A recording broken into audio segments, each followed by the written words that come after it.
जी, अस्सलाम वालेकुम। Hope so कि सभी खैरियत से होंगे। इस वीडियो में हमारे साथ हैं अहमद भाई, दुबई से। ये दुबई की रियल एस्टेट डील कर रहे हैं। इसके अलावा इनका लंदन का एक्सपीरियंस रहा है। और इसके ये खुद अपना तारुफ करवाएंगे कि इनका क्या-क्या एक्सपीरियंस किस-किस फील्ड में रह चुका है। और सबसे पहले अहमद भाई, आपसे मेरा सवाल ये है कि आप रियल एस्टेट में कैसे आए? ओके जी। अहमद खान मेरा नाम है, जैसा कि अली भाई ने बताया आपको। जी। रियल स्टेट में बेसिकली मैं 2010 में इंग्लैंड गया फॉर अ स्टडी वीज़ा। वहाँ पे मैंने बीबीए वहाँ से किया, एमबीए वहाँ से किया। तो वहाँ पे पता है, एज अ स्टूडेंट आपको कुछ आवर्स जो है ना वो अलाउ होते हैं वर्किंग के, कि आप इतने आवर्स काम कर सकते हैं। अदरवाइज जो लोग वहाँ पे फुल टाइम काम करते हैं, इस तरह की कोई भी इजाज़त जो है ना वहाँ पे गवर्नमेंट नहीं देती हमें। तो हुँ। मैंने वहाँ पे जो देखा कि अच्छा, हम कई कमीशन की या कोई सेल्स वगैरह वाली इस तरह की जॉब कर लेते हैं, ताकि टाइम भी ना इतना देना पड़े और पैसे भी थोड़े से अच्छे बन जाएं।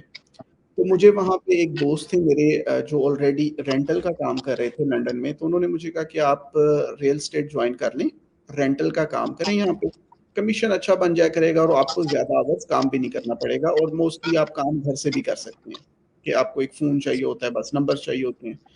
तो वहाँ से मेरा रियल एस्टेट के अंदर एक स्टेप आया और करियर स्टार्ट किया मैंने रियल एस्टेट में। तो स्टडी के वहाँ पे साथ जी, स्टडी स्टडी के के साथ साथ थी, क्योंकि ओके। 3 डेज़ क्लासेस होती थी, तो फ्राइडे, सैटरडे, संडे नॉर्मल मैं वीकेंड पे जो होता था रियल एस्टेट करता था। वीकेंड पे ये होता था, काफ़ी लोग ऑफ कर जाते थे, तो मैं ज़्यादा इन वीकेंड पे होता था और उसका ज़्यादा एडवांटेज हुआ। जो इन्वेस्टर थे या जिन्होंने घर देखना होता था या जिन्होंने लीव करना होता था, वो मोस्टली वीकेंड को अवेलेबल होते थे। तो एक तो ये एडवांटेज हो गया, कम ब्रोकर्स की वजह से मुझे वहाँ पे अच्छा जो है ग्रो करने में ज़्यादा आसानी हुई। सही उसके है। बाद ये भी वहाँ से किया मैंने, तो ऑलमोस्ट मैंने वहाँ पे 4 साल रियल एस्टेट की। उसके बाद मैं पाकिस्तान मूव हो गया कोई 2015 में, वहाँ पे 2-3 साल मैं कंस्ट्रक्शन का काम करता रहा। कुछ हमने ई-कॉमर्स के इंस्टीट्यूशन बनाए जो कि यूथ को एम्पावर करने थे। फिर मैं 1 साल पहले फैमिली के साथ दुबई में मूव हो गया, और यहाँ पे तब से मैं रियल एस्टेट ही कर रहा हूँ। ओके, दुबई में ही क्यों मूव हुए? आपने क्यों सोचा कि मुझे दुबई ही करना है? अच्छा, मैंने कंपेयर किया था, मैं दुबई में जाऊँ या किसी यूरोप के कंट्रीज़ में जाऊँ, तो उस कंपैरिज़न में, क्योंकि मैं लंदन में ऑलरेडी रह चुका था, तो वहाँ की लाइफ़स्टाइल, वहाँ पे क्या आपके इस टाइम जो जॉब सिचुएशन है वो क्या चल रही है, मार्केट क्या है यूके की। तो जब कंपैरिज़न किया उसमें दुबई सबसे ज़्यादा, एक तो मुझे सेफ नज़र आया फैमिलीज़ के लिए।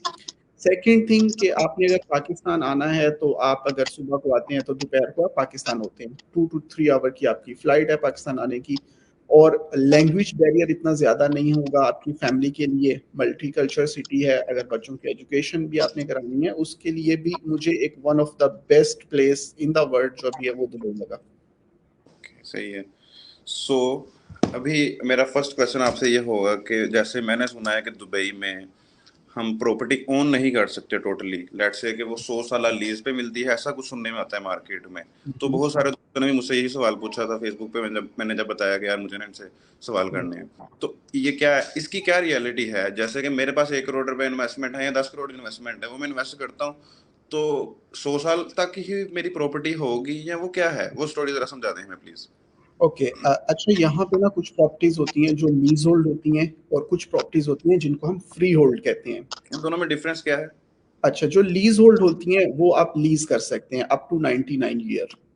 सही है। दुबई ने अब क्या किया था, दुबई ने काफ़ी साल हो गए हैं, अब वो फ्री होल्ड प्रॉपर्टीज़ देना शुरू हो गया। ये ऑलमोस्ट 2010-9 से शुरू हो गया था, या उससे भी पहले शुरू हुआ था, कि वो फ्री होल्ड प्रॉपर्टीज़ आपके नाम पे होगी, 100% आप उसको ओन करते होंगे, और आप उसको इनहेरिट कर सकते हैं अपनी फैमिलीज़ को भी। तो ओके। यहाँ पे ये नहीं है कि आपने सिर्फ लीज़ पे ली और लीज़ खत्म हो गई, आपको उन्होंने आउट कर दिया, नहीं, ऐसा कुछ नहीं है। फ्री होल्ड प्रॉपर्टीज़ हैं, आप अपार्टमेंट ले सकते हैं, आप विलाज़ ले सकते हैं, आप लैंड ले सकते हैं, वो सब फ्री होल्ड में आती हैं। फिर फ्री होल्ड के ज़ोन है, जो इस टाइम लीज़ होल्ड है वो ऑलमोस्ट सेंट्रल दुबई है, जो पुराने एरियाज़ हैं इनके, देरा वगैरह हो गए या शेख ज़ायद रोड की कुछ जगह हो गई, वो सारी लीज़ होल्ड हैं। बाकी जितनी भी डेवलपमेंट हो रही हैं, जितने भी डेवलपर इस टाइम अपार्टमेंट बना रहे हैं या विलास बना रहे हैं, वो सब फ्री होल्ड हैं।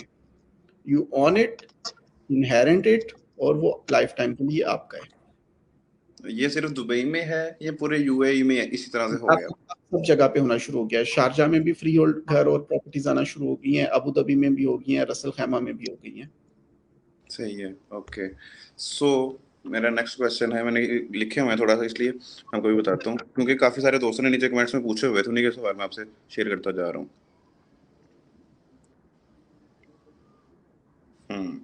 दुबई में अगर कोई दोस्त इन्वेस्टमेंट करना चाहता है तो वो मिनिमम कितनी इन्वेस्टमेंट के साथ आ सकता है, और उसको क्या रिटर्न मिलेगा टाइम के साथ साथ भी और रेंटल इनकम के हवाले से भी?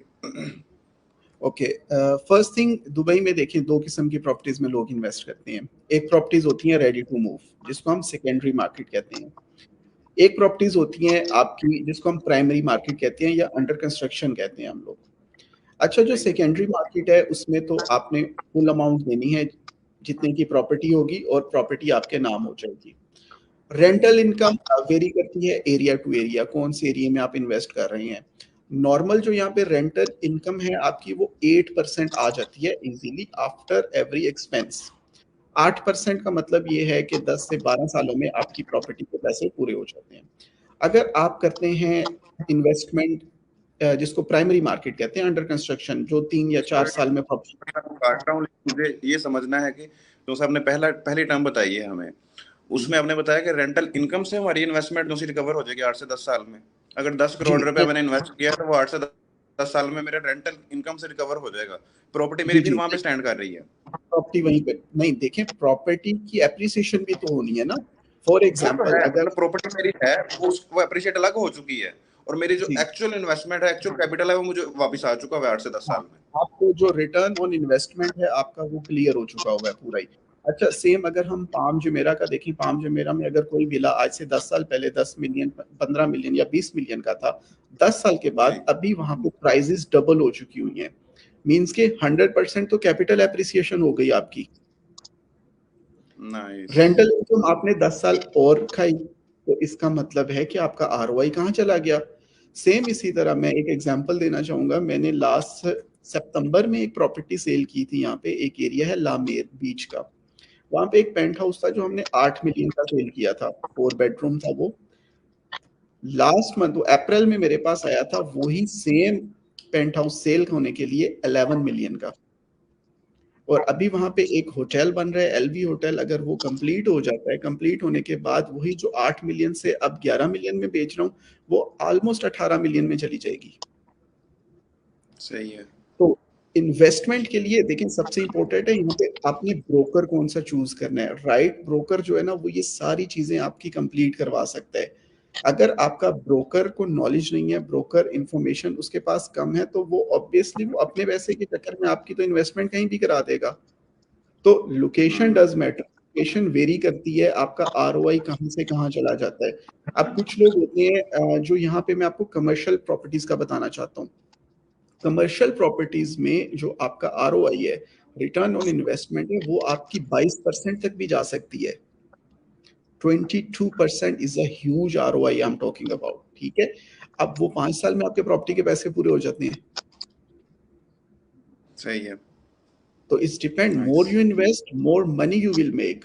और आपका एक सवाल में था कि आप स्टार्टअप इन्वेस्टमेंट कितनी हो सकती है। जी। अच्छा, स्टार्टअप इन्वेस्टमेंट जो यहाँ पे अच्छी प्रॉपर्टीज शुरू होती हैं, जिसको मैं स्टूडियो अपार्टमेंट कहता हूँ, आपको स्टूडियो अपार्टमेंट ऑलमोस्ट कोई 5 लाख दिरहम से मिल जाएगा, जिसमें आपकी अच्छी रेंटल इनकम जनरेट होगी। अगर आप पुरानी बिल्डिंग्स कहते हैं कि मुझे कहते हैं नहीं 10-15 साल पुरानी बिल्डिंग्स मिल जाए, वो तो फिर आपको 3 लाख दिरहम का भी मिल जाएगा। लेकिन वहां से भी आपकी रेंटल इनकम इतनी अच्छी नहीं होगी, आरओआई इतना अच्छा नहीं होगा। हाँ, प्रॉपर्टी मिल जाएगी आपको बस। अच्छा, लेट्स से कि वो 300 दिरहम जो है वो हमें, या आप रेडी टू मूव तीन वाली प्रॉपर्टीज की बात करें, दोनों ही 300 या 500 दिरहम में? 3 लाख या 5 लाख। हाँ। ओके, हाँ, 3 लाख या 5 लाख। सॉरी, तो और लेकिन मिनिमम तो हम उसमें भी ऑफलाइन में भी आ सकते हैं ना? हाँ, देखें ऑफ प्लान में अगर आप आते हैं, ऑफ प्लान सबसे बड़ा फायदा ये होता है ऑफ प्लान का। एक तो जहाँ पे ऑफ प्लान प्रोजेक्ट स्टार्ट होता है ना, वो पूरा एरिया डेवलप हो रहा होता है। ठीक है, जी, अब सही 3 साल है। में जैसे कि एक प्रोजेक्ट कंप्लीट होना है, ऑब्वियसली एरिया भी डेवलप हो जाना है।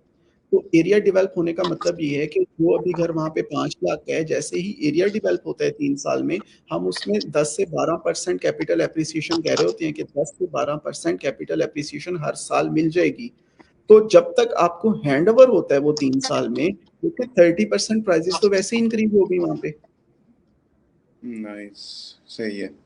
सो इसकी थोड़ी सी हम अगर फिगर्स को लेके बात करें तो मिनिमम कितने रुपीज में कितने रुपए इन्वेस्ट करता है कोई बंदा अप फ्रंट पेमेंट, और कितनी इंस्टॉलमेंट उसकी बनती है? आपके पास इस टाइम क्या पेमेंट प्लान चल रहे हैं? देखें फॉर एग्जांपल अगर अभी किसी भी प्रोजेक्ट की हम बात करें, कोई 7 लाख दिरहम से आपका स्टूडियो शुरू हो जाता है। यहाँ पे कुछ प्रोजेक्ट इस तरह के भी हैं जिसमें 7 लाख दिरहम का एक 1 बेडरूम अपार्टमेंट भी आ जाता है। अच्छा, हम लोग इसको राउंड फिगर में लेके जाते हैं, 1 मिलियन दिरहम से शुरू करते हैं कि अच्छा 1 मिलियन दिरहम से हमने इन्वेस्टमेंट की। 1 मिलियन दिरहम आजकल पाकिस्तान में मेरे ख्याल कोई 8 करोड़ के करीब बन रहा होगा। जी सही है। अच्छा, अब उसमें देखें 8 करोड़ की इन्वेस्टमेंट हो गई। 8 करोड़ में आपने 8 करोड़ ही नहीं दे देना। यहाँ पे 8 करोड़ का आपने 20% डाउन पेमेंट देनी है। सही है। 20% डाउन पेमेंट दे दी, जो रिमेनिंग अमाउंट आ जाती है वो आप 1% मंथली दे रहे हैं। कुछ डेवलपर हैं इस तरह के जो आपको 1% मंथली पेमेंट प्लान ऑप्शन कर रहे हैं। That's great. अब इससे अच्छी मेरे ख्याल में अपॉर्चुनिटी अभी तक दुबई में नहीं आई कि 1% payment plan monthly and you own your property. अगर हम कंपेयर करें उसको पाकिस्तान के हिसाब से या इंटरनेशनल मार्केट के हिसाब से, तो 1% is nothing to own a property in Dubai. सही है। तो ये और वो आपने जो बताया है मिलियन का, वो कितना बन रहा होगा 1% रुपीज में? काइंडली बताइएगा ये। ये अगर आप देखें इसको 2 करोड़ आपने उसमें 1% में से आपने 1 मिलियन का 20% अगर आपने डाउन पेमेंट दी, दैट इज अराउंड जी 200 के दिरहम। जी सही है। ठीक है, 200 दिरहम इस time 80 plus 80 1 crore and 60 lakh हो गया आपका। जी सही है। ठीक है, 1 करोड़ 60 लाख को माइनस करेंगे अगर आप 8 करोड़ से, तो बाकी जितना भी रिमेनिंग बन रहा है उसका 1% आप निकाल दें। ओके, बेस्ट बेस्ट है, सही है, बिल्कुल सही है। सो आपने एक सवाल अभी आपने एक चीज बताई थी कि यहाँ पे आपका कंसल्टेंट जो है वो अच्छा होना चाहिए, तो अच्छा कंसल्टेंट चूज कैसे किया जाता है? ओके, देखें आपने सबसे पहले उस कंसल्टेंट के पास देखना है कि उसके पास यहाँ का जो लीगल लाइसेंस है, यहाँ पे एक रेगुलेटरी अथॉरिटी होती है जिसको हम रीरा कहते हैं, उसका हम्म। लाइसेंस होना चाहिए। जिस कंपनी से वो डील कर रहे हैं वो कंपनी यहाँ पे वेल नोन होनी चाहिए, एस्टेब्लिश्ड कंपनी होनी चाहिए। उस ब्रोकर को एरिया का नॉलेज होना चाहिए कि अगर आप किसी भी एरिया का उससे पूछ रहे होते हैं दुबई में, he knows inside and outside कि 5 साल पहले प्राइसेस क्या थी, 10 साल पहले प्राइसेस क्या थी, प्राइसेस कैसे फ्लैक्चुएट हो रही हैं। तो ऑब्वियसली अगर उसको वो नॉलेज होगा तो वो आपकी राइट इन्वेस्टमेंट भी करा सकता है। और मैं सही है। नॉर्मल हर जगह अगर कहता मुझे लेट्स से कि मैं बिल्कुल न्यू भी हूँ, मुझे कुछ नहीं पता, मेरे पास इन्वेस्टमेंट है, वो कौन कौन से ऐसे सवाल हैं जो मुझे रियल एस्टेट कंसल्टेंट से पूछने चाहिए ताकि मुझे पता चल सके कि ये कहाँ पे स्टैंड कर रहा है, मुझे इसके साथ काम करना चाहिए या नहीं करना हूँ। चाहिए? देखें जैसे मोस्टली पाकिस्तान से लोग इन्वेस्टमेंट करने आते हैं ना, वो इन्वेस्टमेंट करने आते हैं प्राइम मार्केट में, जो प्राइमरी मार्केट है, जो अभी न्यू लॉन्च प्रोजेक्ट होते हैं, कि प्रोजेक्ट या अंडर कंस्ट्रक्शन होते हैं या नए लॉन्च होते हैं रिसेंटली। अच्छा, सही उसके है। लिए सबसे पहले तो उनको देखना चाहिए कि डेवलपर कौन है। अगर ये एक प्रोजेक्ट बना रहा है, इस प्रोजेक्ट के पीछे कोई डेवलपर भी तो है। जी सही है। अब अब देखिए सारी इंफॉर्मेशन गूगल पे मिल जाती है आपको। आप डेवलपर को जब गूगल करते हैं तो डेवलपर की सारी स्टेटमेंट आ रही होगी कि डेवलपर ने इससे पहले कितने प्रोजेक्ट बनाए हैं, कितने जी प्रोजेक्ट जो है वो टाइमली कंप्लीट हुए हैं, और जो प्रोजेक्ट कंप्लीट हुए हैं क्या वो टाइमली भी हुए हैं या वो डिलेड हुए हैं। सही है। तो ये 3-4 चीजें हैं जो इम्पोर्टेंट है। उसके बाद आपने लोकेशन देखनी है कि देखें अगर आप कहीं पे इन्वेस्टमेंट कर रहे हैं, वो लोकेशन आपकी मेन सेंटर डाउनटाउन से कितनी दूर है, एयरपोर्ट से कितनी दूर है, शेख ज़ायद रोड से कितनी दूर है, मॉल ऑफ दुबई से कितनी दूर है। तो ये सारी चीजें कंसीडर करना बहुत जरूरी होता है, developer, location and the payment plan. सही है। और एक हमारा सवाल ये था कि लेट्स से कोई पर्सन भी प्रॉपर्टी लेता है, वो किस तरह से वेरीफाई कर सकता है कि वो ऑथेंटिक है प्रॉपर्टी? जैसे कि हम मैं फैसलाबाद से हूँ, फैसलाबाद में एफडीए इसको डील कर रहा होता है, एफडी पे स्टेटस पता चल रहा होता है कि ये प्रोजेक्ट वैलिड है नहीं वैलिड, तो इस यहाँ पे दुबई में इसका किस तरह से चेक किया जा सकता है? ओके, कंसल्टेंट होना जरूरी है, उसके लिए कोई अदारा भी है, वो बताइएगा। हाँ देखिए सबसे पहले तो दुबई का रियल एस्टेट का जितना भी काम है ये सारा ऑनलाइन है। इस पे ऑनलाइन वो मतलब पे कैसे? ऑनलाइन का मतलब ये है कि देखें अगर आप पाकिस्तान में बैठे हैं तो आप पाकिस्तान से बैठे ही प्रॉपर्टी खरीद सकते हैं। डॉक्यूमेंट्स आपको ऑनलाइन आएंगे, ऑनलाइन सिग्नेचर होगा, ऑनलाइन वेरीफाई कर सकते हैं आप हर जगह पे। अच्छा, उसकी रीज़न क्या है? क्योंकि दुबई में देखें 200 प्लस नेशनलिटीज़ के लोग रहते हैं। अब यूएसए से भी यहाँ पे बंदे प्रॉपर्टीज़ खरीद रहे हैं, रशिया से भी खरीद रहे हैं, चाइना से भी खरीद रहे हैं, पाकिस्तान से भी, इंडिया से भी, बांग्लादेश से भी, नेपाल से भी, हर जगह से खरीद रहे हैं। अब हर बंदा ऑब्वियसली जो इन्वेस्टर होता है उसके पास इतना टाइम नहीं होता कि वो एक ट्रैवल करके स्पेशल 1 या 2 मिलियन की प्रॉपर्टी खरीदने आएगा। ही नोज़ द प्रोजेक्ट कि अच्छा ये प्रोजेक्ट है, ये सही डेवलपर है। है, अपनी पासपोर्ट की कॉपी सेंड करता है और उसको डॉक्यूमेंट वहाँ पे मिल जाते हैं, he signed it and send it back to them. एक तो ये वे है। अच्छा, सेकंड लोग अक्सर ये पूछ रहे होते हैं मुझसे कि एक नया प्रोजेक्ट लॉन्च हुआ और लॉन्च होने में हमने उनको पेमेंट पे कर दी, तो डेवलपर भाग तो नहीं जाएगा? अक्सर देखिए हुँ, पाकिस्तान में भी ये इश्यूज़ होते हैं, इंडिया में भी होते हैं कि एक सोसाइटी लॉन्च होती है, लॉन्च होने से पहले ही फ्रॉड निकल जाता है, ठीक है? अच्छा, यहाँ पे क्या होता है कि यहाँ पे फॉर एग्ज़ाम्पल कि एक डेवलपर है, जैसे दमाक एक डेवलपर है, काफ़ी बड़ा डेवलपर है यहाँ का। वो शायद इंडियन उसने बेस्ड कंपनी है वो। नहीं, दमाक इज़ बेसिकली लोकल कंपनी है यहाँ की। डेन्यूब, वो जो इंडिया सही। में बात करें वो डेन्यूब है, is a similar okay, name, सही है। तो कन्फ्यूज़ होते हैं। अच्छा, किसी भी डेवलपर का नाम ले लें, एमआर का ले लें, दमाक, डेन्यूब, अज़ीज़ी, सारे डेवलपर यहाँ पे अच्छे हैं। अच्छा, सही है। अगर वो कोई प्रोजेक्ट लॉन्च करता है, फॉर एग्ज़ाम्पल उसने एक प्रोजेक्ट लॉन्च किया जिसका नाम उन्होंने एबीसी प्रोजेक्ट रख दिया। अब क्या सही है। होता है कि उस एबीसी प्रोजेक्ट का एक बैंक अकाउंट खुलता है जिसको हम एस्क्रो अकाउंट कहते हैं। Escrow is a safe account भी उसको कहते हैं। वो अकाउंट क्या होता है? वो बैंक अकाउंट यहाँ पे जो दुबई लैंड डिपार्टमेंट होता है और वो डेवलपर होता है, वो उनका एक कंबाइन अकाउंट होता है उस प्रोजेक्ट के लिए। ओके, सही है। अच्छा, सबसे पहले यहाँ पे ये कहते हैं कि जहाँ पे जो डेवलपर प्रोजेक्ट स्टार्ट कर रहे हैं, वो लैंड उस डेवलपर की होनी चाहिए, वो ओन करता हो। पाकिस्तान में तो हम बाद में चीज़ें खरीदते हैं ना, तो पहले पैसे इकट्ठे करते हैं। तो यहाँ पे वो डेवलपर ओन करता होगा लैंड, सबसे पहले। और डेवलपर उस प्रोजेक्ट के 40% उस सेफ अकाउंट में सबमिट करवाएगा कि ये अगर प्रोजेक्ट 1 बिलियन का है तो उसका 40% उसने सबमिट करवाया बैंक अकाउंट में। अच्छा, अब फॉर एग्जांपल आपने उस प्रोजेक्ट में इन्वेस्ट करना है, आपने प्रॉपर्टी खरीदनी है, आप डायरेक्ट डेवलपर को पैसे नहीं देते। आप अपने पैसे उस एस्क्रो अकाउंट में सबमिट करवा रहे होते हैं, जो कि दुबई लैंड डिपार्टमेंट के अंडर होता है यहाँ पे। सही है। अच्छा, अब हर बंदे ने वहाँ पे पैसे सबमिट करवाए और डेवलपर ने क्या किया, डेवलपर ने 5% या 10% प्रोजेक्ट कंप्लीट कर दिया। अब उसको उसने पैसे निकलवाने हैं अकाउंट से, अब वो दुबई लैंड डिपार्टमेंट के पास जाता है कि ये मैंने प्रोजेक्ट जो है 5% या 10% मैंने कंप्लीट कर दिया है, तो मुझे इतने पैसे विथड्रॉ करने हैं। अब दुबई लैंड डिपार्टमेंट की एक इंस्पेक्शन टीम जाती है, वो वेरीफाई करती है कि हाँ, इसने प्रोजेक्ट 10% कंप्लीट कर दिया, तो उसको वो 5% अमाउंट दे देते हैं कि ये ले लें। तो आपके पैसे तो एस्क्रो अकाउंट में सेव हैं। उस चीज़ को मतलब आपके पैसों को, आपकी इन्वेस्टमेंट को दुबई की गवर्नमेंट उसको ओन कर रही है, वो उसको सेव कर रही है। दैट्स व्हाई कि पूरी दुनिया से इन्वेस्टर क्यों यहाँ पे आते हैं, कि उनको पता है कि इन्वेस्टर के लिए सिक्योर है यहाँ पे। अब देखें, अच्छा उसमें जल्दी अब किसको होगी वो प्रोजेक्ट कंप्लीट करने को, जिसके पैसे फंसे होंगे उसको सबसे ज्यादा जल्दी होती है। अब फंसे तो किसमें हुए हमारे हैं? ज़्यादा पैसा फंसा डेवलपर का इस टाइम, क्योंकि उसने हाँ, लैंड भी खरीद ली है और उसके बाद कंस्ट्रक्शन का भी 40% वो जमा करवा चुका हुआ है। जमा करवा चुका हुआ है। अब ऑब्वियसली वो जितना जल्दी कंप्लीट करेगा प्रोजेक्ट, तो उतनी जल्दी वो अपने पैसे निकालेगा। बिल्कुल ऐसे ही है, बिल्कुल सही है। नाइस। मैं अभी और सवाल देख लूँ हमारे पास क्या क्या है। और इसके अलावा आप नीचे कमेंट्स में भी पूछ सकते हैं। इस टाइम लाइव पे हमारे साथ नीचे कमेंट्स आते जा रहे हैं, तो लाइव पे आप पूछ सकते हैं कि जो भी आपके सवाल हो रियल एस्टेट के रिलेटेड। दुबई में आपने एक तो बता दिया कि मेन डिफरेंस ये है कि हमारी किसी भी इन्वेस्टर की इन्वेस्टमेंट सिक्योर होती है हम्म, पाकिस्तान की निस्बत।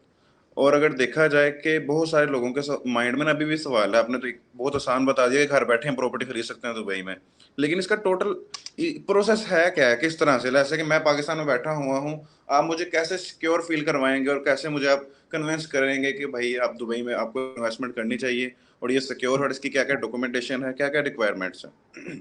अच्छा देखें, दुबई में प्रॉपर्टी खरीदने के लिए हमें सिर्फ आपके पासपोर्ट की कॉपी चाहिए होती है। आपका पासपोर्ट आ गया, आपका नेशनल आईडी कार्ड आ गया। ये इतना ईजी इन्हीं है। पे हाँ, इन्हीं पे आपकी डिटेल होती है सारी। वही डिटेल हम लोग डेवलपर को सबमिट करवा देते हैं। डेवलपर आपको एक सिक्योर लिंक के थ्रू एक पेमेंट लिंक दे देता है। आप उसको वेरीफाई करते हैं कि ये सिक्योर लिंक है। देखिए आजकल सारी दुनिया पेमेंट ऑनलाइन ही कर रही है, आप बैंकिंग ऑनलाइन यूज कर रहे हैं, हर चीज ऑनलाइन। ये अब इतनी सिक्योर और सेफ हो गई है कि अनलेस अनटिल आपके कोड नंबर सारे कुछ आपके पास हो। तो वो पेमेंट लिंक के ज़रिए आप पेमेंट कर सकते हैं। Companies are like paying bitcoin से भी लोग यहाँ पे पे कर रहे हैं। There are so many flexible payment method कि वो डेवलपर इस तरह स्ट्रिक्ट नहीं है कि यहाँ पे कि ये पेमेंट मेथड इस तरह यूज़ करना है, ये इस तरह यूज़ करना है। और इवन कि आप अगर कुछ डेवलपर इस तरह के भी हैं जो यहाँ पे कैश भी एक्सेप्ट कर सकते हैं। तो प्रॉपर्टी लेना कोई इतना बड़ा इशू नहीं है। अक्सर लोगों को तो पता ही नहीं है पाकिस्तान में कि पाकिस्तानी पासपोर्ट वाले दुबई में प्रॉपर्टी खरीद लेते हैं। कुछ लोग आते हैं वो कहते हैं कि भाई हमारे पास तो दुबई का वीज़ा ही नहीं है, कोई रेज़िडेंट कार्ड भी नहीं है, तो हम कैसे खरीद सकते हैं? सही सो है। दुबई के लिए यहाँ का वीज़ा होना, यहाँ का रेज़िडेंट होना प्रॉपर्टी खरीदने के लिए ज़रूरी नहीं है।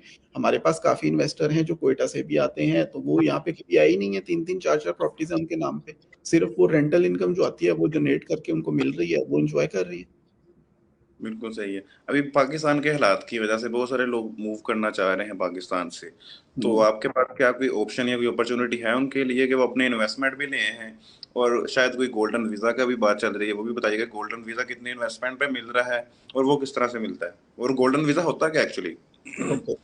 अच्छा, इन्होंने ना लास्ट टाइम क्या किया था कि कुछ साल पहले इन्होंने एक गोल्डन वीज़े नाम से एक चीज़ इश्यू की जो कि सिर्फ़ और सिर्फ़ इन्होंने सेलिब्रिटीज़ के लिए रखा हुआ है। कि ये सही है। देखें दुबई में बार-बार इन आउट हो रहे हैं, आ रहे हैं, जा रहे हैं, तो वो ज़रूरी नहीं हर दफ़ा वीज़ा अप्लाई करें या उसका वेट करें। तो इन्होंने उनको 10 साल का गोल्डन वीज़ा इश्यू कर दिया कि आप 10 साल आ जा सकते हैं दुबई में, कोई इश्यू नहीं। फिर ये इसको इन्वेस्टमेंट पे ले आए।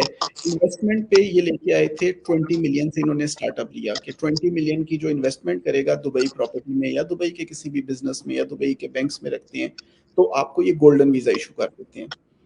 फिर इन्होंने 3 साल पहले उस गोल्डन वीज़े की प्राइस सिर्फ कर दी 2 मिलियन से, कि 2 मिलियन आप इन्वेस्टमेंट करें दुबई में और आपको 10 साल का गोल्डन वीज़ा मिलता है। अच्छा, नॉर्मल यहाँ पे कुछ लोग आते हैं जो कंपनी खोल के अपना एम्प्लॉयमेंट वीज़ा या एम्प्लॉयमेंट वीज़ा लेते हैं। एम्प्लॉयमेंट वीज़े में प्रॉब्लम ये है कि अगर आप 6 महीने आउट ऑफ दुबई रहते हैं, आउट ऑफ यूएई रहते हैं, तो वो आपका वीज़ा एक्सपायर हो जाता है।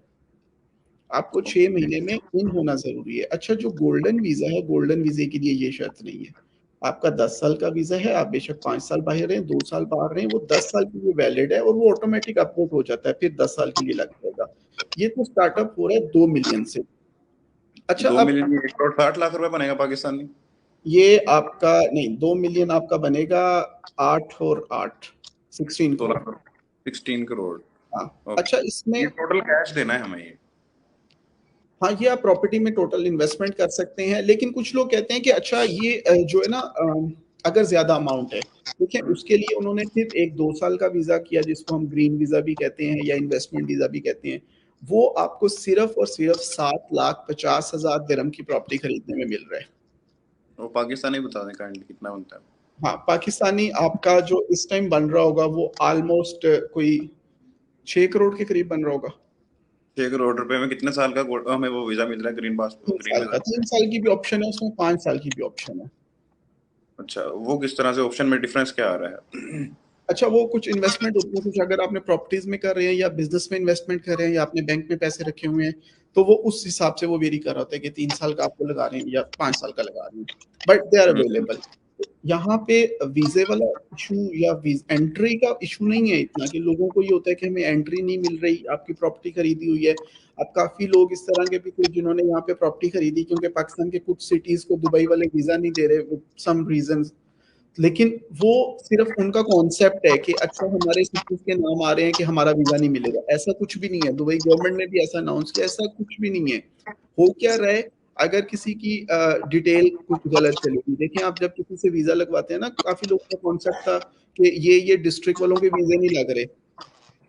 इस तरह हम्म। कुछ भी नहीं चल रहा है यहाँ पे। गवर्नमेंट ने अभी लास्ट टाइम एक प्रेस रिलीज़ की थी, उसमें ये कहा था देखें, जो आपका ट्रैवल एजेंट होता है, जो आपका वीज़ा प्रोसेस कर रहा होता है, बेसिकली वो क्या करता है कि वो कुछ डिटेल्स गलत एंटर कर रहा होता है, कि डेट ऑफ बर्थ में मसला होगा, नाम की स्पेलिंग में मसला होगा, इस तरह के इश्यूज़ हैं। अदरवाइज़ कोई मसला नहीं है यहाँ पे, हर सिटी से वीज़े लग रहे हैं, हर सिटी के लोग आ रहे हैं, एज़ अ विज़िटर भी आ रहे हैं, एज़ अ एम्प्लॉयी भी आ रहे हैं, एज़ अ इन्वेस्टर भी आ रहे हैं। ओके, सही है। So let's say, just a second.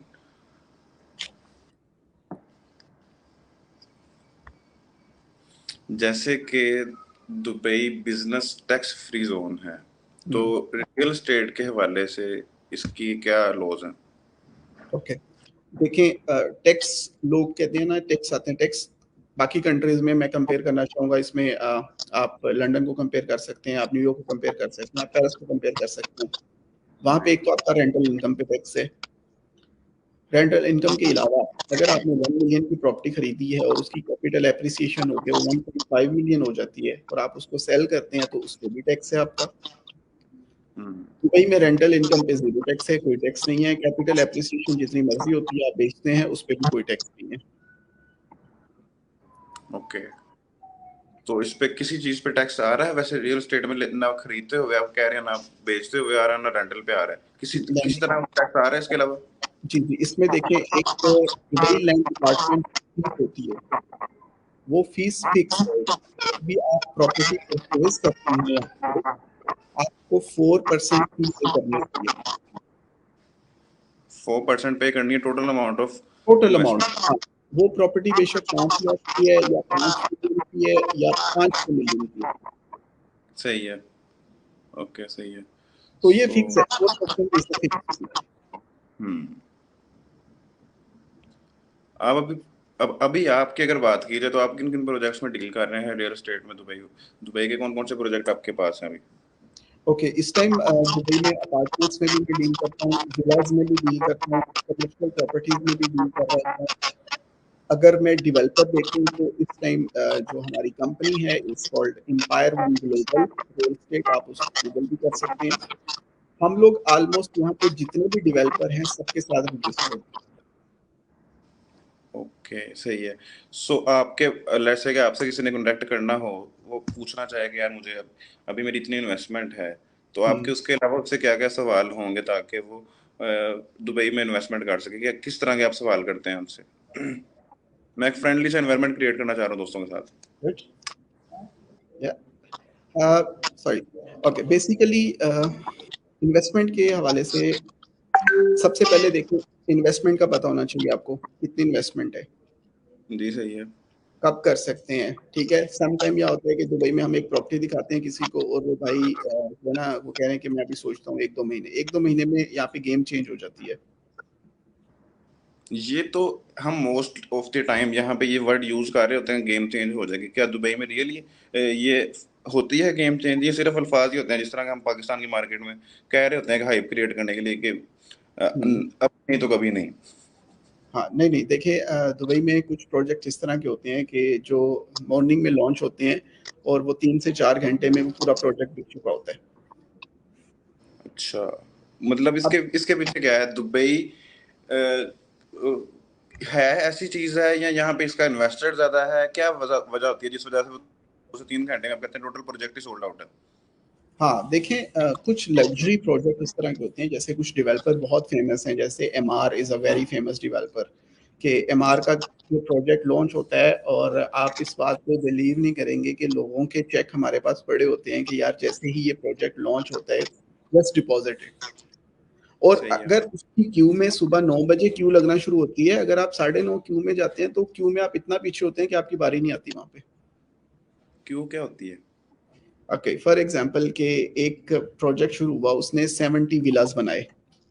अब जी, सही है। 70 विला लॉन्च हो गया प्रोजेक्ट और उसके लिए उन्होंने टोकन जमा करना शुरू कर देने हैं कि आज से 1 हफ्ते बाद।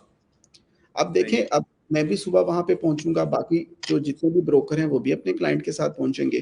तो अब जी, टोटल जो है वो है ही 70 विलास। तो पहले 70 लोगों को तो मिल जाएंगे। अगर मेरा क्यू में 71 या 72 नंबर होगा तो मैं तो खड़ा खड़ा भी उसको एंड में जब जाऊंगा उन्होंने कहना सोल्ड आउट, तो क्या हम्म, करेंगे। सही अच्छा, है। सेकेंडली, फिर अब जब लॉन्च होता है ना प्रोजेक्ट, फॉर एग्जांपल अभी एक प्रोजेक्ट लॉन्च हुआ था, उसमें स्टूडियो अपार्टमेंट जो था ना वो 1 मिलियन दिरहम से हो रहा था स्टार्ट। 1 मिलियन दिरहम, प्राइवेट स्विमिंग पूल आपका 1 मिलियन में, कि एक अपार्टमेंट भी है और प्राइवेट स्विमिंग पूल है जस्ट फॉर यू। अच्छा, वहां पे क्या हो रहा था, वहां पे आप अभी जब वो प्रोजेक्ट 70% सेल आउट हो गया, फॉर एग्जांपल 1 दिन लगा या 2 दिन लगे उसको, 70% सेल आउट हो गया, ऑब्वियसली डेवलपर भी उसमें कह रहा होता है कि बिक तो गया है मेरा, अभी तो 10-20% रह गया है, ऑब्वियसली जो 1 मिलियन वाला है वो मैं 1.3 मिलियन का कर देता हूँ। सही है। तो दैट इज नॉर्मल, ये गेम नॉर्मल है यहाँ पे। मतलब कि यहाँ पे रीसेल बहुत जल्दी शुरू हो जाती होगी फिर तो। जी, कुछ प्रोजेक्ट्स होते हैं, वो वही मैंने आपको कहा कि ऑलवेज अगर आपका ब्रोकर राइट है, तो वो आपकी राइट इन्वेस्टमेंट करवा सकता है। अगर कुछ हम्म। प्रॉपर्टीज हैं, जैसे देखें फॉर एग्जांपल एक प्रॉपर्टी शुरू हुई, उसने 2 साल के बाद या 3 साल के बाद कंस्ट्रक्ट होके हैंड ओवर करना है डेवलपर ने। तो यहाँ पे लोग 1 साल जब इंस्टॉलमेंट आप 1% दे रहे होते हैं, वो 1 साल के बाद ही आपकी प्रॉपर्टी सेल करवा देते हैं। बिकॉज़ मार्केट में फिर डिमांड हो जाती है। देखिए, अब कुछ लोग होंगे जो 3 साल के लिए एक प्रॉपर्टी का वेट कर सकते हैं ना। अब कुछ लोग मेरे पास आते हैं जो 3 साल वेट नहीं कर सकते, उनको 6 महीने के अंदर ही प्रॉपर्टी चाहिए, लेकिन ब्रांड न्यू चाहिए। नए प्रोजेक्ट का ये फ़ायदा होता है कि वो ब्रांड न्यू होता है। You are the first person entering into the house. अब वो लोग सेकेंडरी मार्केट में नहीं जाते, वो कहते हैं कि नहीं, हमें ये पुराना घर नहीं चाहिए, ऑलरेडी लोग रहते हैं, हमें ये प्रोजेक्ट में चाहिए और यही ब्रांड न्यू चाहिए। लेकिन क्योंकि ये तो सारा सेल आउट हो चुका हुआ है, अब वो कौन बेचेगा? जिन्होंने ऑलरेडी खरीदा होगा ना, वही बेचेंगे, उसमें इन्वेस्टर्स ऑब्वियस आएंगे बात आपके है, साथ। ऑब्वियस बात है। तो और वो करवा रहे होंगे कंसल्टेंट्स, जैसे कि आपने उसको फर्स्ट टाइम सेल किया, दोबारा भी आप उसको प्रॉफिट के साथ अपने इन्वेस्टर को ऑब्वियसली फैसिलिटेट कर रहे होंगे। हमारा तो यही है कि अच्छा, अपने इन्वेस्टर से पहले ही हम उसको बता देते हैं कि ये मार्केट में इस टाइम ये चल रहा है भाई, डिमांड आ गई है, सेल आउट करके हम उसी के पैसे फिर नए प्रोजेक्ट में जो लॉन्च हो रहा था उसमें इन्वेस्ट कर देते हैं। हम्म, सही है। लेट्स से कि अभी कोई इन्वेस्टमेंट करता है, जो भी आप प्रोजेक्ट बताते हैं, तो वो हम्म, उसको 6 माह या 1 साल बाद जरूरत पेश आती है कि उसको ना वो कैश करना है उसको, तो वो कितना हम्म, टाइम लग जाता है? आपको कहा जाता है कि भाई मुझे इस प्रोजेक्ट को कैश कर दें, मुझे अपनी इन्वेस्टमेंट चाहिए, तो कितने टाइम हम्म। में आप उसकी इन्वेस्टमेंट कैश करेंगे, हाँ यार प्रॉफिट के साथ वापस आ जाएगी? यहाँ पे ना अभी कुछ कंपनीज इस तरह की बन गई, कुछ कुछ कंपनीज ने अपना वेबसाइट बनाना शुरू कर दी, एप्स बनना चल गई, जिसमें cell your property in 24 hours. Pakistan में तो इतनी देर में गाड़ियां नहीं बिकती, तो ऐसे ही है। Sell your property in 24 hour, तो प्रॉपर्टी नहीं है। तो ये है ऐसा कि मतलब इतनी देर में सेल हो जाती है? जी, जी, देखिए, हम लोग जब इन्वेस्टर्स आते हैं ना, तो इन्वेस्टर्स को बजाय कि हम लोग बड़ी टिकट्स में लेके जाएं, उनको हम छोटी छोटी स्मॉल टिकट्स ले देते हैं, 5-6 सही के है। बजाय कि आप इस तरह, तो वो वही बात कि ब्रोकर अगर आपका राइट है, तो वो आपकी ये सारी चीजें कंसीडर कर रहा होगा। क्योंकि अगर मेरे पास कोई बंदा आता है पाकिस्तान में से या कहीं से भी आता है, वो मुझे कहता है कि 5 मिलियन या 10 मिलियन तेरे में इन्वेस्ट करना है, तो उसको खरीदने से पहले मुझे ये भी होता है कि इसको जब मैंने सेल आउट करवाना है, कितना मार्जिन देना है, और अगर इसको अर्जेंट सेल आउट करवाना होगा तो कितनी देर में ये सेल आउट कर सकूंगा मैं। हम्म, तो ये एक राइट ब्रोकर की जो नॉलेज या एडवाइस होती है, वो ये सारी चीजें कंसीडर कर रहा होता है उसकी इन्वेस्टमेंट से पहले। सही है।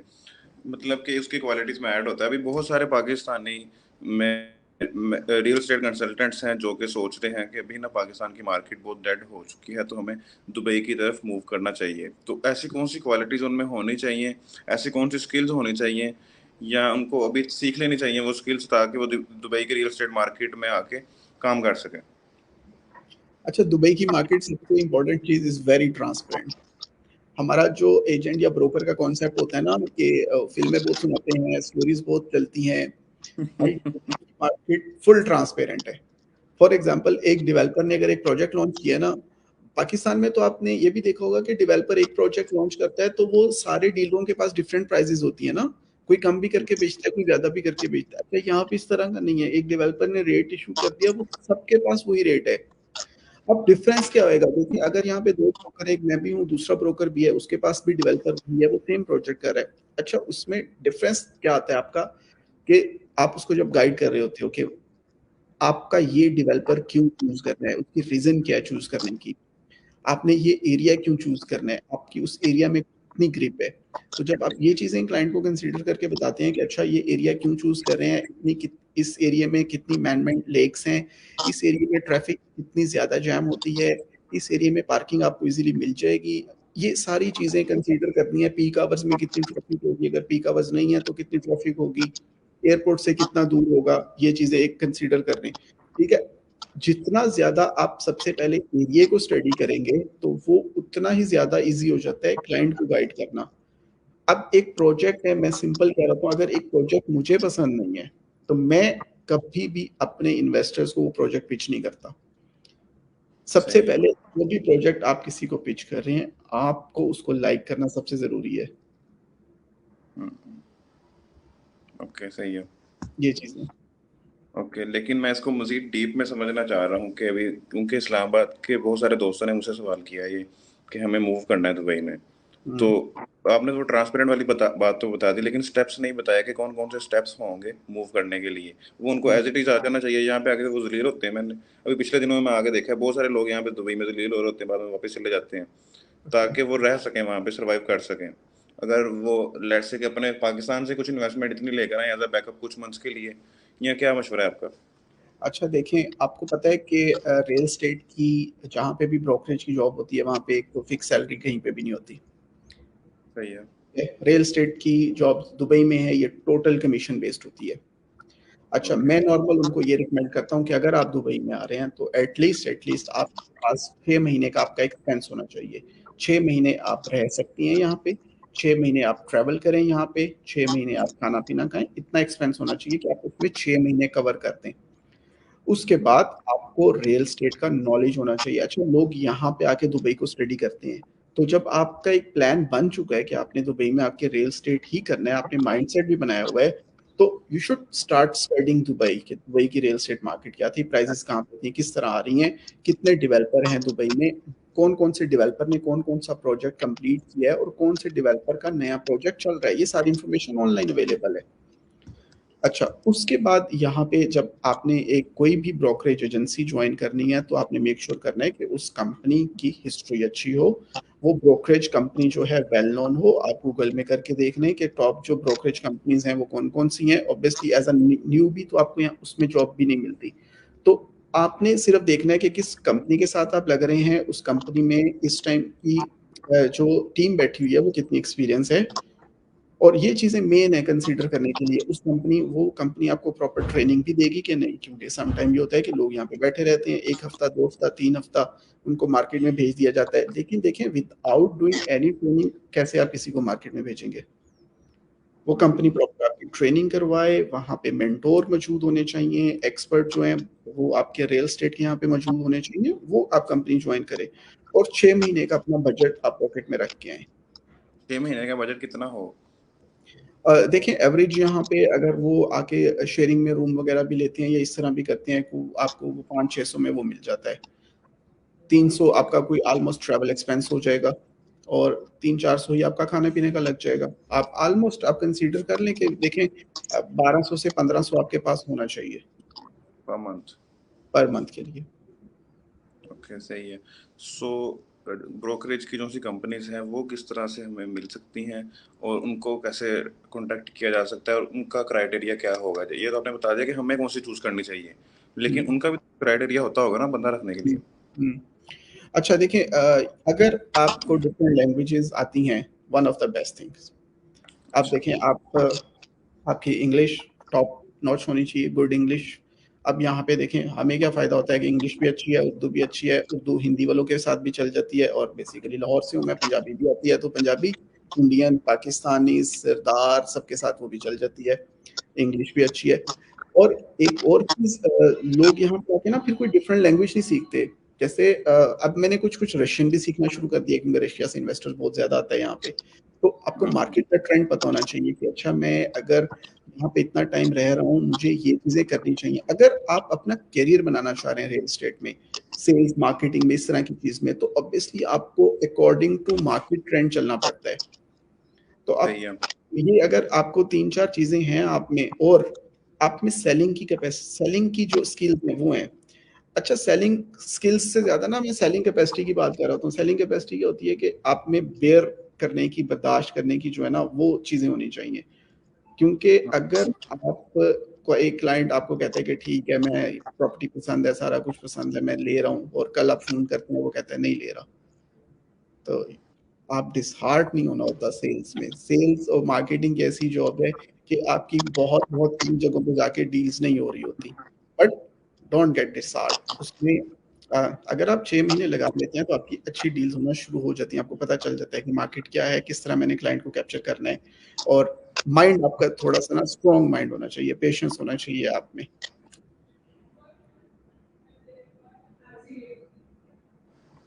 सॉरी, मुझे कॉल आ गई थी इस वजह से।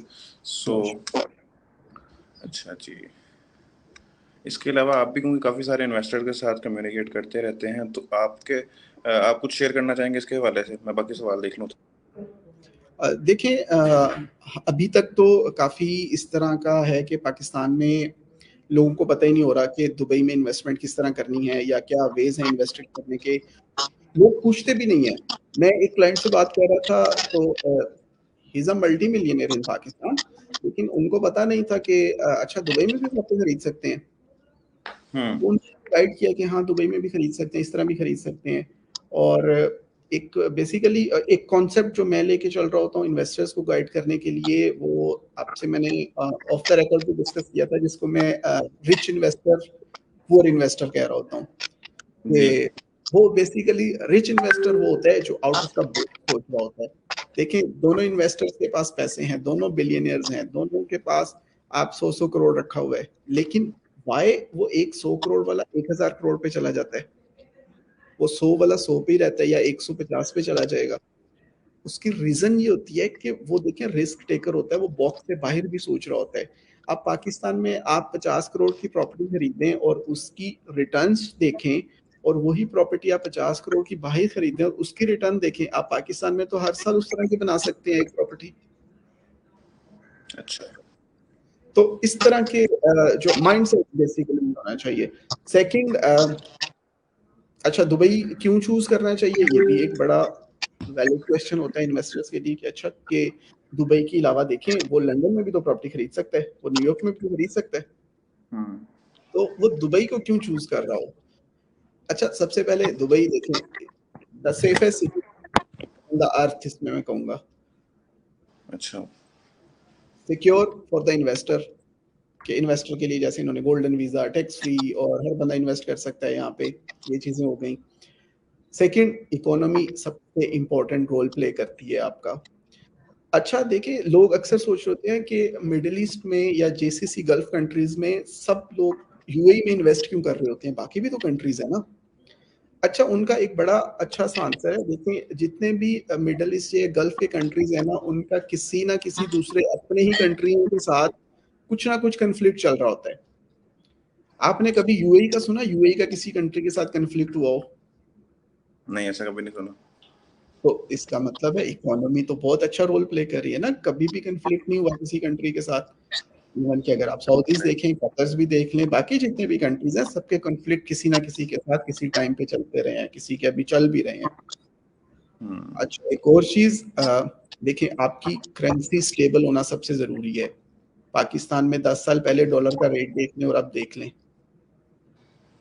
सही है। लोगों ने पाकिस्तान में एज अ डॉलर को कंपेयर करके इन्वेस्ट किया होगा, वो अभी क्या कर रहे हैं।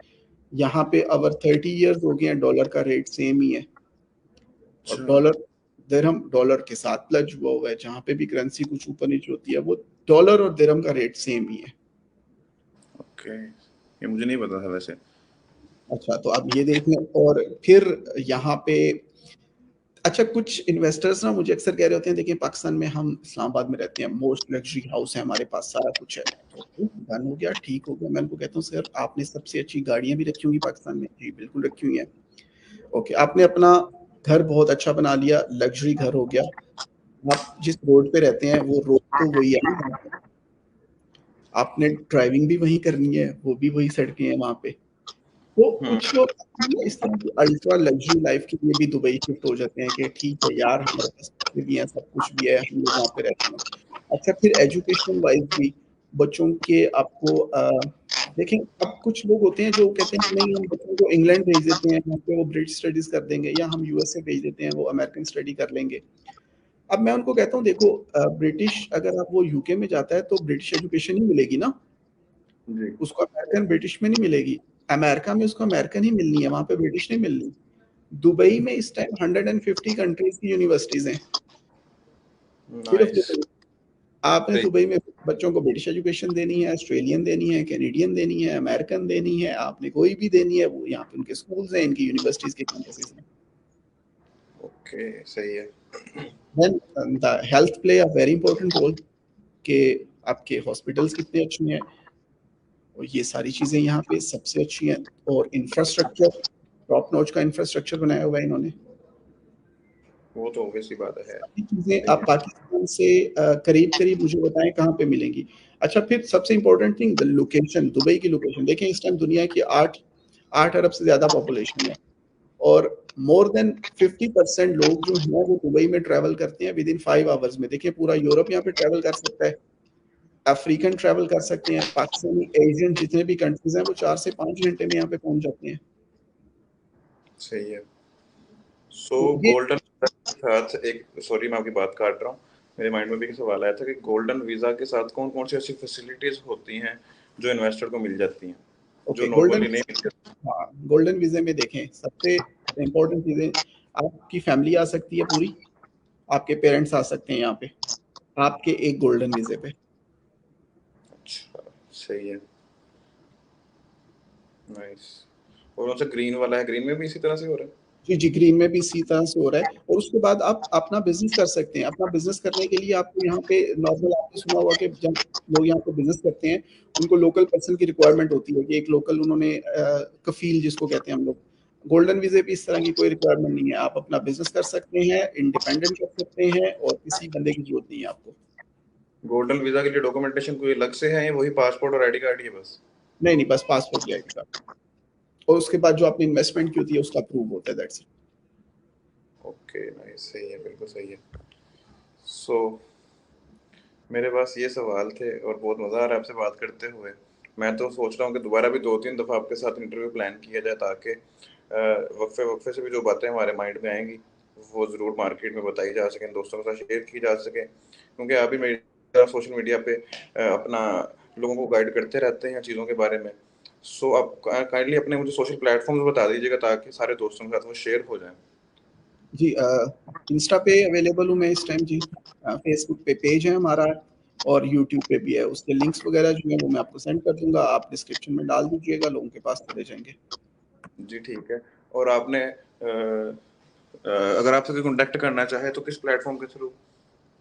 जी नॉर्मली अगर कॉन्टैक्ट करना चाहें इंस्टा पे अगर आप जाएँगे वहाँ पे मोबाइल नंबर भी ऐड है, व्हाट्सएप कर सकते हैं, आप कॉल कर सकते हैं, आई एम अवेलेबल 24 आवर कोई इश्यू नहीं है उसमें। जी बेहतर है, सही है। So thank you so much Ahmad भाई, बहुत अच्छा लगा आपसे बात करके। थैंक यू मज़ीद जी, अगर थैंक यू करना है टाइम। तो मोस्ट वेलकम, वरना मैं अभी इसको वाइंड अप कर रहा हूँ। चलें बस जी इसका नहीं है कि दुबई में इन्वेस्टमेंट की रीज़न्स अगर कुछ और जाननी हो, कुछ और आपको इन्फॉर्मेशन चाहिए हो कि क्योंकि लोगों के ज़हन में काफ़ी डिफरेंट क्वेश्चंस होते हैं और जो इन्वेस्टर क्वेश्चंस होते हैं वो टोटली डिफरेंट होते हैं ब्रोकर क्वेश्चन से। तो हम लोग तो एज़ अ ब्रोकर से बात कर रहे हैं तो हमारे माइंड में तो यही होता है कि जो क्वेश्चंस है बता दिए, लेकिन इन्वेस्टमेंट्स जो करना होता है उसको काफ़ी और चीज़ें रिक्वायरमेंट होती हैं। फॉर एग्ज़ाम्पल वो कहता है कि मैंने इस एरिया में रहना है जहाँ पे फैमिली ओरिएंटेड एरिया हो, एशियंस लोग ज़्यादा रहते हों। तो इस तरह की कोई भी इन्फॉर्मेशन चाहिए हो आप कॉन्टैक्ट मी एनी टाइम, वो सारी चीज़ें प्रोवाइड कर दूँगी। क्योंकि लोगों की कुछ नज़र में होता है कि नहीं अगर हम पाकिस्तान में बड़े बापर्दा लोग हैं या इस तरह के हम दुबई में कैसे रह सकते हैं? तो हुँ, वो सब लोगों के माइंडसेट है, ऐसा कुछ भी नहीं है यहाँ पे, फैमिली वाले लोग भी रहते हैं यहाँ पे, फैमिली ओरिएंटेड एरियाज़ भी हैं यहाँ पे, फैमिली बच्चों के लिए स्कूल्स भी हैं, सारा कुछ है यहाँ पे। तो इस तरह की अगर कोई भी इन्फॉर्मेशन चाहिए हो, आई एम अवेलेबल एनी टाइम। बिल्कुल सही है, बिल्कुल सही है। तो इंशाल्लाह ताला दोबारा-दोबारा इन चीज़ों के बारे में वीडियोज़ बनाते रहेंगे, क्योंकि अभी बहुत सारे और भी सवाल होंगे, तो मैं आपको सेंड भी कर दूँगा ताकि उन पे हम डिस्कस कर सकें, ताकि हमारी आवाम तक वो पैगाम पहुँच सके। आवाम के पास पैसा ज़रूर है, लेकिन उनको पता नहीं है कि किस जगह पे लगाना चाहिए। पाकिस्तान के बहुत सारे फ़िज़ूल रियल एस्टेट प्रोजेक्ट में आवाम फँसी हुई है हमारी। तो हुँ, दुबई तो बहुत सेफ है उस हवाले से। हुँ। वरना तो इन्वेस्टमेंट लोगों की फंसी है, वो लगा देते हैं, डेवलपमेंट ने जगह भी नहीं ली होती, सिर्फ और सिर्फ एक नक्शा प्रिंट किया होता है, उस नक्शे को दिखा दिखा के वो पैसा छाप रहे हैं और उसके बाद हुँ। खुद वो अप्लाई कर गए होते हैं। जी, जी, जी, ऐसे ही है, बिल्कुल ऐसे ही है। यहाँ पे अभी जो इन्वेस्टर मेरे पास यहाँ पे आ रहे हैं, वो सारे इसी वजह से आ रहे हैं और उसमें काफ़ी जो है ना वेल नोन पाकिस्तान के डेवलपर और सोसाइटीज़ हैं। हम्म, तो जो कहते हैं कि हमने ये प्रॉमिसेस हुए थे, फिर आप देखें कि अभी तक मैंने ऐसा कोई प्रोजेक्ट नहीं देखा पाकिस्तान में जो टाइमली डिलीवर हुआ हो। आप मुझे बताएँ कि ये सोसाइटी थी, ये प्रोसेस हुआ था, टाइमली डिलीवर हो गया। हाँ, तो दुबई में इसके लिए क्या रूल है? देखें अगर दुबई में नहीं, तो डेवलपर को सबसे ज़्यादा जल्दी है प्रोजेक्ट डिलीवर करने में। अब मैं जिन भी डेवलपर के साथ काम कर रहा हूँ, अगर आप उनकी हिस्ट्री गूगल में देखेंगे, अगर उन्होंने जो टाइम फ्रेम प्रॉमिस किया हुआ था, फॉर एग्जांपल अगर किसी ने किया था कि हम Q4 2022 में करेंगे, तो वो Q2 में डिलीवर हो गए हैं प्रोजेक्ट। ओके ओके, उसने अगर बोला है कि 2 साल में डिलीवर करेगा तो 1.5 साल में कर गया हुआ है वो। कर गया हुआ है, डिलीवर कर गया हुआ है, हैंडओवर हो गया हुआ है, लोग रहना शुरू हो गए हुए हैं। यहाँ पे डेवलपर्स को ज्यादा जरूरी है प्रोजेक्ट डिलीवर करने की, क्योंकि ऑब्वियसली जब तक वो पूरा प्रोजेक्ट डिलीवर नहीं करता, उसकी सारी पेमेंट स्टक है वहां पे। सही है सही है सही है। ये फिर बहुत इस अच्छा रूट है इन्वेस्टर को सिक्योर करने के लिए। एग्जैक्टली इसी तरह, अच्छा फिर इसी तरह आजकल जो डेवलपर आ रहे हैं, वो नए से नए कॉन्सेप्ट लेके आ रहे हैं कि नए से नए कॉन्सेप्ट से बिल्डिंग तैयार हो रही है इस टाइम। अभी कुछ इस तरह के प्रोजेक्ट्स भी हैं जिनके साथ बड़े बड़े ब्रांड अटैच होके प्रोजेक्ट्स बना रहे हैं। फॉर एग्जांपल अभी हम लोगों ने एक प्रोजेक्ट सोल्ड आउट किए हैं काफी, उसमें डेन्यूब एक प्रॉपर्टीज थी, उसके साथ एक कोलैबोरेशन की एस्टन मार्टिन ने। एस्टन मार्टिन आपको पता है कि गाड़ियों का इस टाइम जो किंग है, वो जेम्स बॉन्ड 007 में वो यूज हुई हुई है। जी। फिर अब ये प्रोजेक्ट शुरू हो रहा है जिसमें वो फैशन टीवी के साथ कोलैब कर रहे हैं। तो कोलैब का मतलब है कि उसका इंटीरियर, उस बिल्डिंग का सारा कुछ वो फैशन टीवी वाले करेंगे। अभी नेक्स्ट वीक में एक प्रोजेक्ट स्टार्ट हो रहा है, 24th को उसकी लॉन्च है। तो मैं कोशिश करूंगा वहां पे जाके लाइव भी आपको दिखाऊं भी सही उसमें। जी तो जरूर। आपने शायद गाड़ी का नाम सुना होगा, बुगाटी। जी बुगाटी इस टाइम दुनिया की सबसे महंगी तरीन गाड़ी है। जी। वो लॉन्च कर रहे हैं एक प्रोजेक्ट। और देखिए ये सारे बड़े ब्रांड दुनिया के दुबई में कंस्ट्रक्शन के प्रोजेक्ट लॉन्च कर रहे हैं। हम्म। तो उन सारों को आप डील कर रहे हैं। जी जी, ऑब्वियसली ऑब्वियसली, देखें वो सारी मजबूरी है करना डील। लेकिन ये अच्छी बात है कि आप अच्छे प्रोजेक्ट डील कर रहे हैं ना, लेट्स के पाकिस्तानियों की तरह ना खुद जलील हो रहे हैं ना इन्वेस्टर को डील करवा रहे हैं। नहीं नहीं, देखिए आप देखिए जितने, हाँ अच्छा, हमारे इन्वेस्टर्स का एक कॉन्सेप्ट है। देखिए मुझे पता है कि मेरे पास 10-15 अगर इन्वेस्टर्स अच्छे होते हैं, तो यही आपको चाहिए आपकी लाइफ चेंज करने के लिए। आपको हेडेक नहीं होती, फिर आप इन्हीं को रिपीट करते हैं। अगर आप उनको वो प्रोजेक्ट सेल कर रहे हैं जिनकी नेक्स्ट वैल्यू ही नहीं है, और फिर आप उनके कॉल्स भी नहीं उठा रहे, उनको गाइड भी नहीं कर रहे, तो ऑब्वियसली आप तो डेली इन्वेस्टर ही ढूंढ रहे होंगे। हम्म। तो अच्छा इन्वेस्टर आपको मिलता है, अच्छा ब्रोकर जब आपको मिलता है, तो वही इन्वेस्टमेंट रिपीट हो रही होती है आपकी। सही तो है हमारी सही। कोशिश सबसे इंपॉर्टेंट यही होती है, अगर कोई एक इन्वेस्टर मेरे पास आया है, वो लॉन्ग टर्म के लिए रिपीट होना शुरू हो जाए। हम्म। अगर कोई यहाँ से पाकिस्तान से रहते हुए आपको ज्वाइन करना चाहे, आपके प्रोजेक्ट्स की मार्केटिंग करना चाहे, तो उसके लिए क्या है, जी जी, किस तरह उसके से? लिए भी आप कांटेक्ट कर सकते हैं हमारे साथ। आप कांटेक्ट करें, आपको डिटेल सारी मिल जाएंगी, उसमें कांटेक्ट करें। मैं आपको प्रोजेक्ट डिटेल हर चीज शेयर कर दिया करूंगा। बाकी उसकी जो भी टर्म एंड कंडीशन है, we will write it down on a proper company contract, कि ये हम इस तरह से कर लेंगे प्रोजेक्ट। हाँ, और एक और बात है, जैसे कि पाकिस्तान में ट्रस्ट इश्यूज होते हैं। कोई भी ब्रोकर आपके साथ काम करता है तो उसको डर होता है कि यार वो मेरी जो भी इंसेंटिव बांध रहा है वो मुझे मिलेगा, ये बंदा मुझे बाद में ब्लॉक ना कर दे इन्वेस्टमेंट करवाने के बाद। वो उसके बारे में थोड़ा सा बताइए, क्योंकि आप मुझे कैमरा एक बात बता रहे थे कि उसमें वो एग्रीमेंट हुआ होता है। जी जी जी, वो क्या स्टोरी थी, वो जरा बताइए। देखिए अगर कोई भी क्लाइंट आपकी तरफ से मेरे पास आता है ना, वो क्लाइंट आप मुझे जब हैंड ओवर करते हैं, उससे पहले हम एक एग्रीमेंट करते हैं जिसको एजेंट टू एजेंट एग्रीमेंट कहते हैं। Agent to agent agreement by law होता है यहाँ पे। वो आपकी कंपनी का डॉक्यूमेंट होता है एक, जिसमें हम्म। हमारी कंपनी का लोगो, कंपनी की स्टैंप, सब कुछ लगी होती है कि ये क्लाइंट नेम है, ये इस एजेंट के थ्रू आया है, इसने ये प्रॉपर्टी में इंटरेस्टेड है, इसकी इतनी परसेंटेज अगर हमें मिलेगी तो इतनी आपके पास भी जाएगी। वो सारा कुछ पहले ही एग्रीमेंट में लिखा जाता है कि बेशक इसमें दो दो बाउंड ब्रोकर आ होता रहे हैं, इतनी है। हाँ परसेंटेज हो रही है। जी जी, एग्जैक्टली ऐसी है। देखिए ये बहुत नॉर्मल सी चीज है। फॉर एग्जांपल अगर मेरे पास कोई एक इन्वेस्टर आता है, वो मुझे कहता है कि मुझे एक 5 बेडरूम का विला चाहिए, अगर वो मेरे पास अवेलेबल नहीं है, तो वो किसी और ब्रोकर के पास होगा ना। तो मैं उसके ये साथ वही ए टू ए करूंगा। That similar we do with the Pakistanis as well. मैं काफी ब्रोकर हैं जो यूके में रहते हैं, जो यूएसए में, उनके साथ कर रहा हूँ। एज अ कंपनी हम लोगों ने उनके साथ कॉन्ट्रैक्ट किया हुआ है।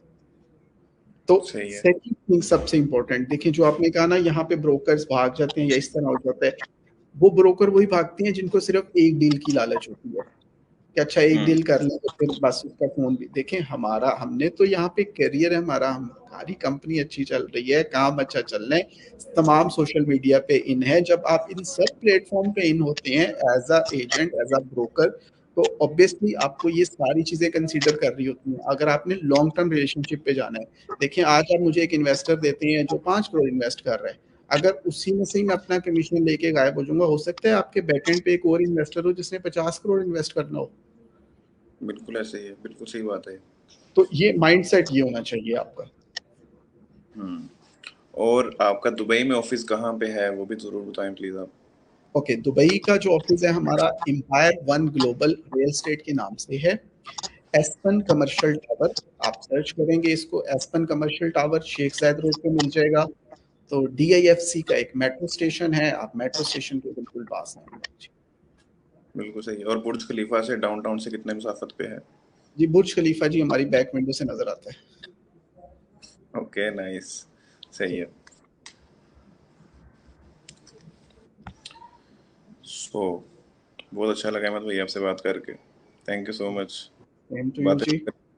लेकिन टाइम अभी काम में, मुझे ज़रा एक मीटिंग में जाना था, तो इस वजह से बस मैं अभी इसको एंड कर रहा हूँ। ओके जी, नो इशू जी। थैंक यू सो मच भाईजान, इंशाल्लाह ज़रा दोबारा मुलाकात होती है। इंशाल्लाह और जी, मैं यहाँ पे आपको इंशाल्लाह। कॉन्टैक्ट डिटेल्स वगैरह बाकी सारे शेयर करता हूँ ताकि दोस्त आपसे रब्ता कर सकें। इंशाल्लाह, इंशाल्लाह। थैंक यू जी, अल्लाह हाफ़िज़। हाफिज़।